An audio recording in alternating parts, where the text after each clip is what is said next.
Aryan drugs case की जांच कर रही एनसीबी के मुंबई दफ्तर में जोनल डायरेक्टर यानी समीर वानखेड़े ही अब कटघरे में है। आरोपों की फहरिस्त इतनी लंबी है कि वानखेड़े के खिलाफ विजिलेंस की जांच शुरू हो चुकी है।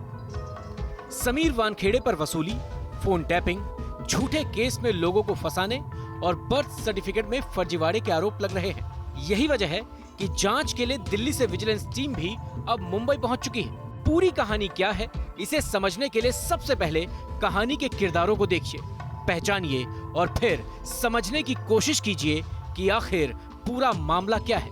किरण गोसावी, प्रभाकर साइल और सैम डिसूजा, यही वो तीन किरदार हैं जिसकी वजह से आर्यन खान क्रूज ड्रग्स मामला और पेचीदा होता जा रहा है। अब इन किरदारों का इस कहानी में क्या रोल है वो समझिए। 2 अक्टूबर को जब आर्यन खान को हिरासत में लिया गया था, तब किरण गोसावी आर्यन के साथ सेल्फी लेता दिखाई दिया था। इतना ही नहीं, आर्यन के पकड़े जाने के बाद गोसावी ही आर्यन को ले जाते हुए दिखाई दिया था। आरोप है कि 2 अक्टूबर के बाद से ही किरण गोसावी अंडरग्राउंड है, जिसकी तलाश लगातार जारी है।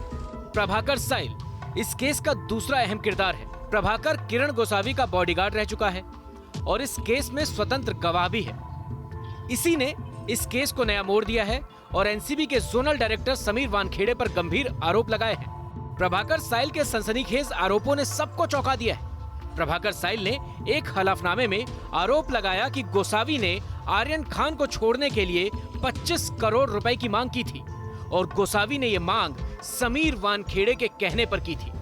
ये आपको बात बताना चाहता हूँ, जो सच है वो मैं सामने लाने की कोशिश कर रहा हूँ और मैं जो भी अभी तक मैंने जितने भी स्टेटमेंट दिए, टाइम टू टाइम दिए, सब वो जो भी है और आगे पुलिस जो इंक्वायरी करेंगी उसमें सब आपको पता चलेगा। और अब इस कहानी के सबसे नए किरदार को पहचानिए और कनेक्शन को समझिए। प्रभाकर के मुताबिक गोसावी ने इसी के साथ आर्यन को छोड़ने की डील की थी और इसका नाम सैम डिसूजा बताया था। हालांकि इसने खुद पर लगे आरोपों को सिरे से खारिज करते हुए कहा कि ये सैम डिसूजा नहीं, हेनिक बासना है और ये बात प्रभाकर साइल को पता भी है। इतना ही नहीं, इसके मुताबिक तीनों एक दूसरे को जानते हैं। जो प्रभाकर जी साइल, उनसे मेरी बातचीत हुई थी तो उनको मेरा नाम बहुत अच्छे से पता है कि मेरा नाम हेनिक बाफना है।